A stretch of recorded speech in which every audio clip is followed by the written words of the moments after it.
Welcome to Dig It, a real estate podcast by Hubbell Realty Company.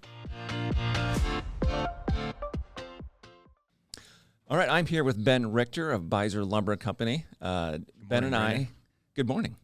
Him and I have known each other for about 6 years. That's when I first came to Des Moines with Hubbell Homes as purchasing manager. And Ben was definitely one of the first people that I got to know. Very important to my job and Hubbell Homes, of course. And that's one of the reasons you're here. Well, thank you. Yeah, I've been working with Hubbell for probably 16 years. 16 years, yeah. Wow. How did you get to Beiser? There's always it's funny in our industry. Sure, there's my dad was a contractor and I was sweeping houses since I was 5. But a lot of us have some interesting routes to get here. Yeah, unfortunately, that's kind of my story, though. Oh, is it? So, right? Okay. A little different. So, yeah, my dad is a contractor, but also owned a lumberyard at the same time. Okay. So he ran the construction side, and another partner ran a lumberyard side.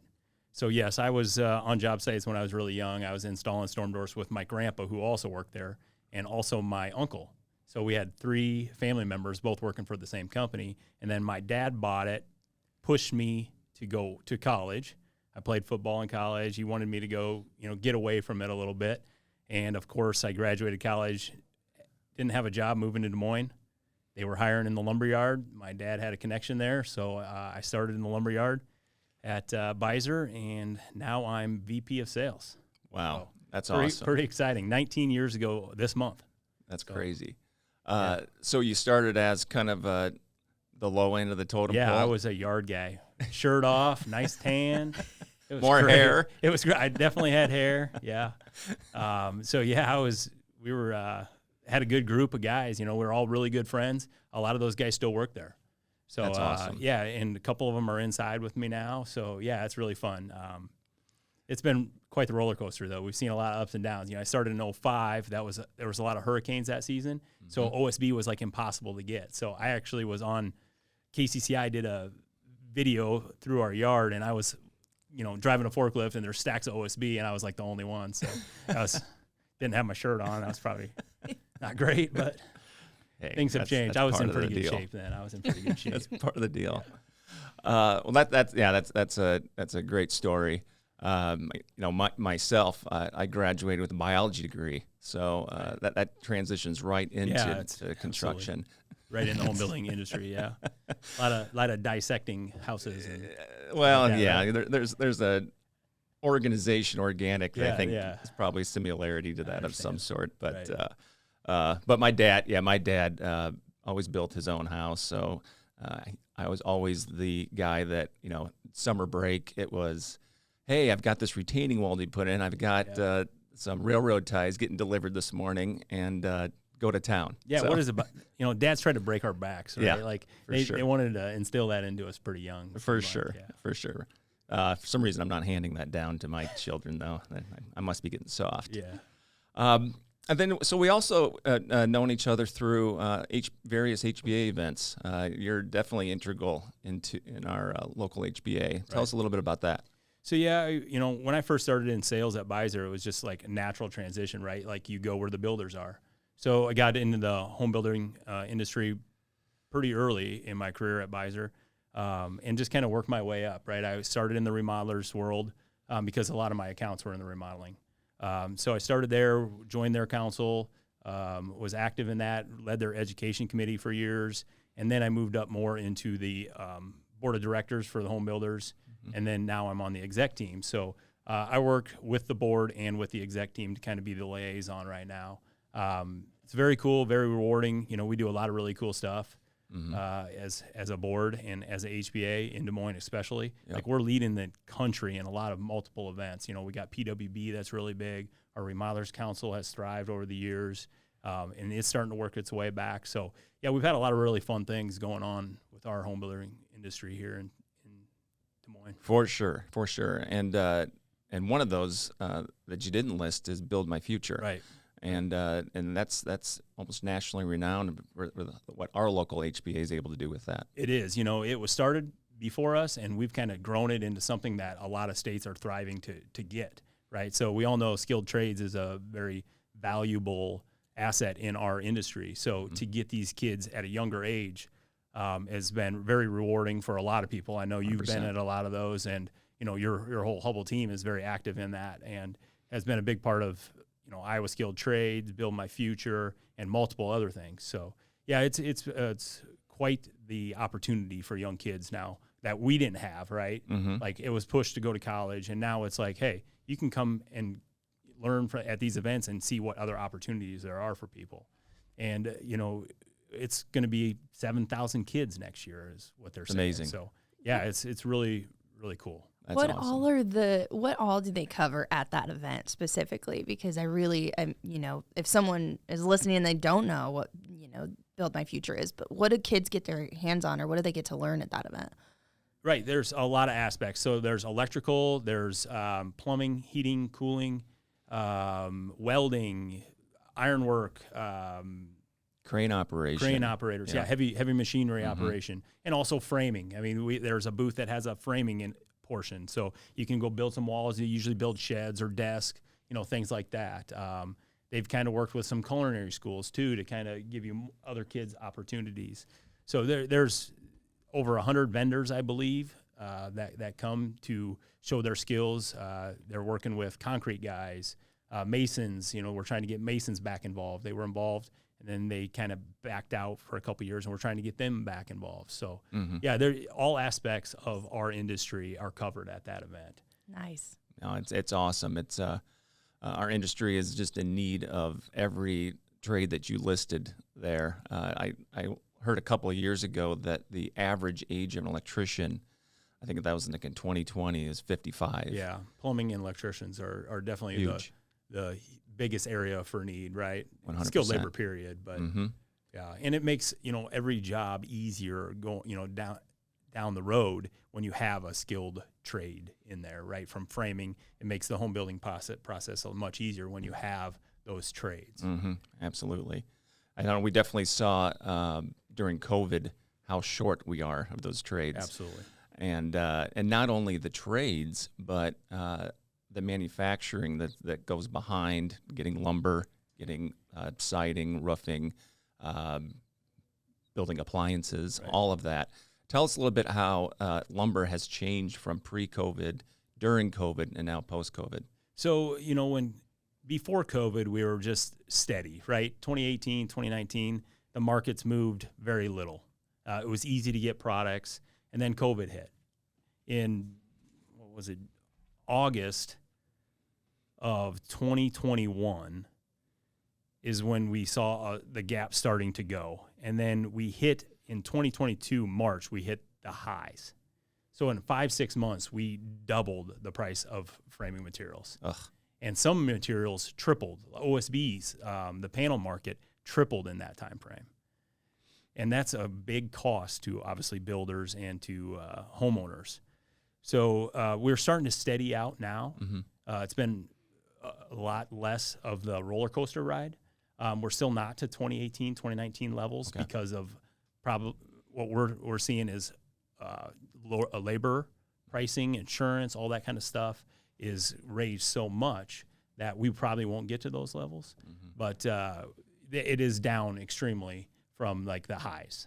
No, that's better news.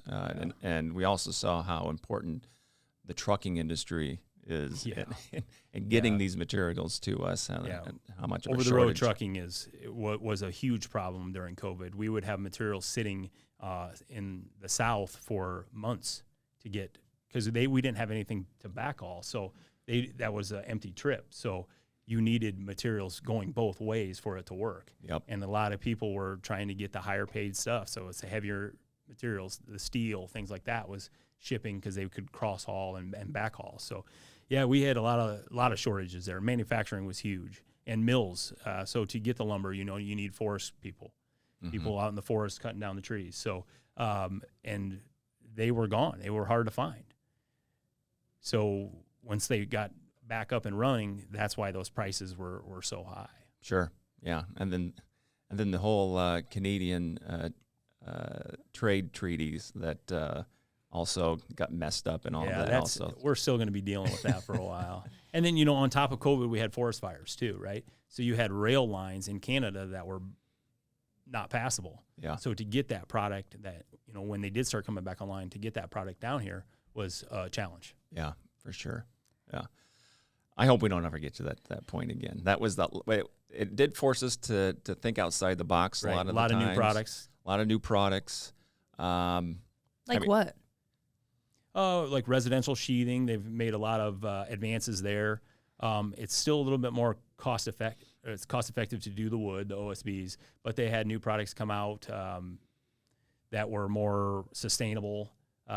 Doesn't mean they were still easy to get, but it was an option. So a lot of people kind of started building outside the box a little bit. Mm-hmm. I think it's kind of gone back. We still see a lot of specialty products in homes, but it's kind of came back to products that we can get. A lot of the MDFs. You know, we source locally. We started sourcing more stuff. A lot of stuff was coming overseas. You know, then some people started producing more of that stuff in the United States. Sure. And when I found when I was purchasing manager, that what the good, maybe the silver lining of what COVID did with the supply issues is it lowered and lessened SKUs in pretty much a lot of different types of supplies. We kind of found that homeowners don't need so much choice. So many options. So many options, right. Yeah, right. So it definitely got, I think, everybody more efficient. Yeah, you honed in on the products you could get quickly or the products you pushed, right? So if a window manufacturer could make a certain window the quickest, that's what people started speccing in all their houses. Well, and that led to, you know, quicker lead times, things like that. That kind of got us out of that issue. Yeah. Yeah. Same with decking. You know, you're seeing composite decking is a huge industry right now with railings and things like that. A lot of people were staying in their homes. So that market grew so big.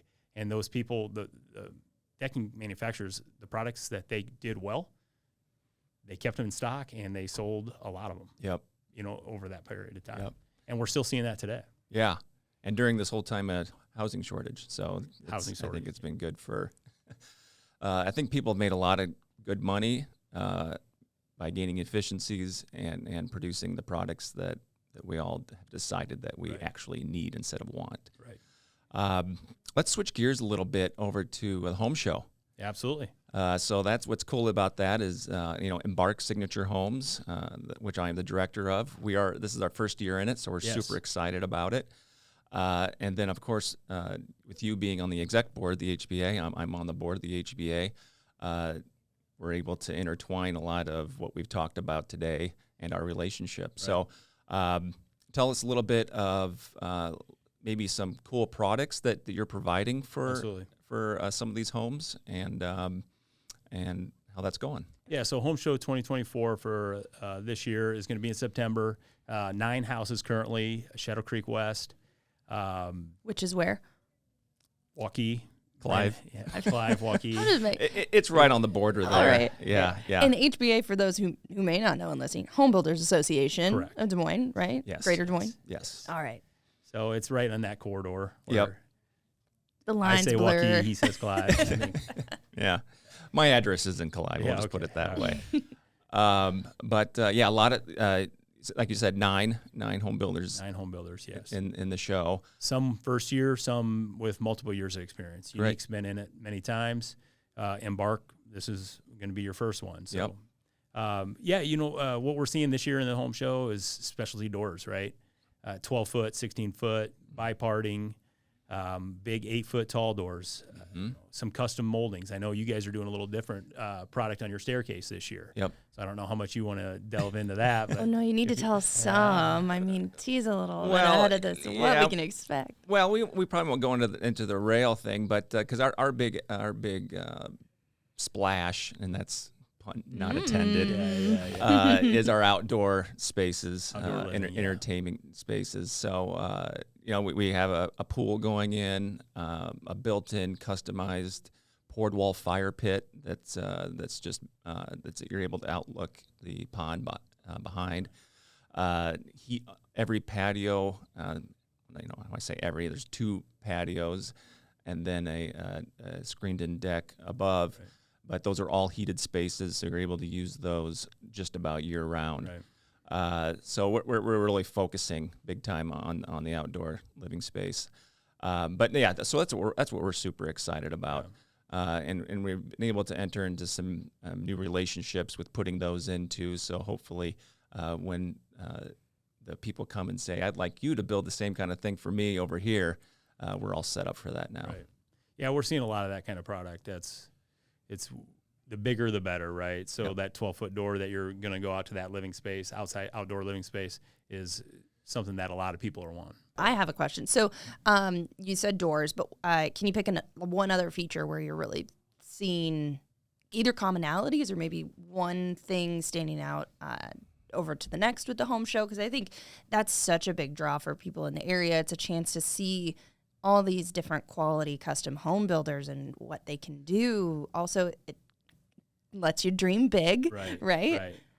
Yeah, I mean, I think if you just drive down that street right now, you'll see the peaks. Yeah, right, for sure. A lot of roofs, big roofs, board and batten sidings, things like that. Like the exteriors on this home show are crazy. They are. It's super cool. I think everybody's going to be able to see such a wide range of building styles. Right. Just not from like an architectural standpoint, but given the variety of builders that are in the show. So right. I think it's going to be able to show off a lot of great features that Beiser's able to provide. Because Beiser provides all the trusses, I know, for us, and I don't know, maybe the majority of the homes in there. We're supplying 3 houses this year, and we're supplying trim, doors, windows, siding, and framing for all 3. So, and on a couple of them, we did install as well on the Embark house. Right, absolutely. So on the specialty doors, we offer an install program for builders, and what better place to showcase that than the home show? 100%. So you just brought up that you guys do installs, and that's kind of something that I think's been newer for you guys in the last 5 years or so, and you've gotten into even some door hardware, things like that. Right.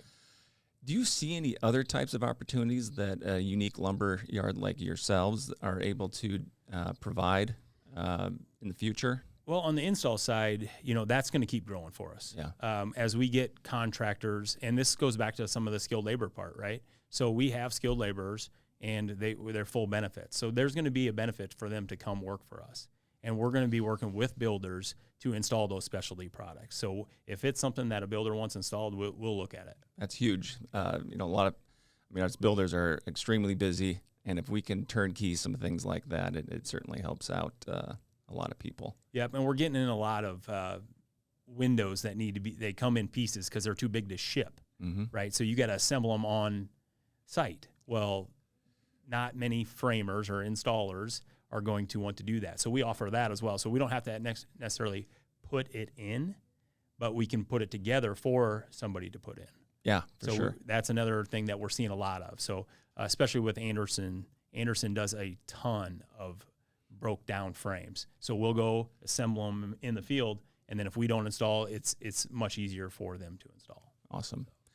Well, as we're kind of on the home stretch here, tell us a little bit about Beiser Lumber is a unique company here in the state, just from the standpoint of the family owned. Tell us a little bit about that. So we started about 71 years ago in Fort Dodge, Iowa.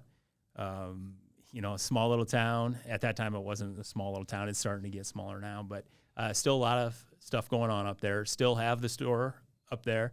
Has about 12 employees, 15 employees, depending on the time of year. Then we moved down to Grimes in the 80s. Well, to Des Moines in the 80s. Started in Grimes in 2000. Built a facility out there. And then in 2002, we started a facility in Coralville. So, we've kind of expanded the whole state right now, right? So we got Northwest, we got Central, and we got East. In the near future, we'll also be having a millwork and door division coming online. Oh, great. So we purchased the building, and we're getting ready to transition our millwork and door line to that area. We'll also have a showroom that we hope nobody else will have. It's going to be that's exciting. Kind of our showstopper. We're putting a lot of thought into it. We got a team kind of set up to make sure that that's a builder can feel comfortable of going there, sitting down with a customer, and all selections, right? We're going to make it so that the builders will want to go there. Yeah. So that's really exciting. It's very exciting. It's pretty new news, but we're really excited about that. So we've been doing it for 71 years. You know, Kim Beiser and Pat Mashik had a dream of making it big down here in the 80s, and we're still family owned. Kim Beiser, third generation, has started now. So Dave Ling came in and is the president. We got a strong senior vice president team, and some of the vice presidents. So we got a really good team going forward, and we're really excited. Well, I know the Hubbell and Beiser relationship is extremely strong, and that was definitely shown during COVID. You guys stepped up to the plate hundreds of times. Right. So we have always valued it, and I always definitely appreciate you. I like how Hubbell says trade partner, because Hubbell and Beiser have been a trade partner for a long time. For sure, 100%. I always like seeing Beiser at the trade partner appreciation parties and things like that, just because you have a fun bunch. Like Absolutely. you said, a strong team, but it's truly a fun team. And, it's nice to know that when we call for any of the home building divisions that Hubbell has, it's a and that true, genuine conversation, but also kind of fun. Yeah, I mean, that starts with Kim Beiser, right? I mean, it's family, and that's what he preaches, and that's what we do. So you show it. Yeah. Awesome. I love it. You guys aren't too shabby for your first and second podcast, by the way. Oh, good. Well, good. Not too. We'll see. We'll see. Yeah, I'll be the judge of that. Yeah. Okay. All right. Well, if you guys are ready, we can head into the off the rails section, which is Sounds again great. Do it. randomly generated question. I can't give you another one. I just hit the button, so we'll see what. I feel like you're gonna be good at this one, actually. Brandon. What's the worst movie you've ever seen? Oh man, there's some bad ones out there, by the man. way. I just had a family movie night last night. We watched The Sleepover. That was pretty brutal. It was That's a Netflix. Netflix special. We're getting to the bottom of the barrel. We've got kids. I got kids from 9 through 14, so it's kind of hard to Oh, you're at that accommodate age. for everybody. Yeah. And we've gotten through all the Disney movies 5 times each, and we've gotten through the Netflix stuff. So now we're really trying to grasp at straws here. There are other subscriptions out there. There's Disney Plus, Amazon Prime. I mean, probably you can have just, all that too. you're going to have to start. Trust me. We've combed them. So Sleepover, not recommended by the Wilson household. Yeah, well, we're going to have to look up the Rotten Tomatoes on that one. I'm not going to not recommend this because I think you should watch it. But it was a very interesting movie. It was Ricky Stenicki. Oh, my. Have you seen it? My husband. Yeah. Yes. Yeah. Yes. It made no sense, but I laughed, but it was not good. Yeah. But you have to watch it. Who's the star? It's John Cena. Okay. And Zac Efron. Yes. It's not. Yes. How could you miss with those two? It wasn't a miss, and I think I came in on maybe half of it, halfway through, and my husband knows. He's like, "Oh, you're not gonna like this movie. I'm gonna watch it without you." And so I remember being like, "What is this exactly?" It's a no-brainer. I like one of those movies where you're kind of just like, you don't have to. I can check out and watch it. Yeah, a little bit. Well, you right. guys see that wasn't so bad. I did laugh at it. The name is just good too, so yes. Awesome. Well, thank you guys so much for taking the time and coming out here. Anything else from home show, HBA shout out, anything else, Build My Future related, anything like that you want to cover? Just whoever's listening, and please visit us at the home show. The builders and trades and suppliers have worked tirelessly for this show all the way till the end. And we all do it just to show off what we can do, and I think everyone will be very, very happy that they make the trip out there. Yeah, the product this year is going to be second to none for sure. Yeah, big event. Yeah, like Brandon said, and the trades. Like if there's ways to plug into the trades and volunteer and show kids kind of what we're trying to accomplish here. That help is much appreciated for sure. I love driving past it because we get to be as the marketing team for Hubbell. We get to see it as it goes from ground to totally finished, and it's so much fun to just see the progress as you go. So Thanks again for joining us today. Dig It, you can catch it on YouTube, our playlist, Dig It, a real estate podcast by Hubbell Realty Company. And you can find it anywhere where you get your podcast, Spotify, Apple, Google, you name it. Thanks, everyone. Thank you. Thank you.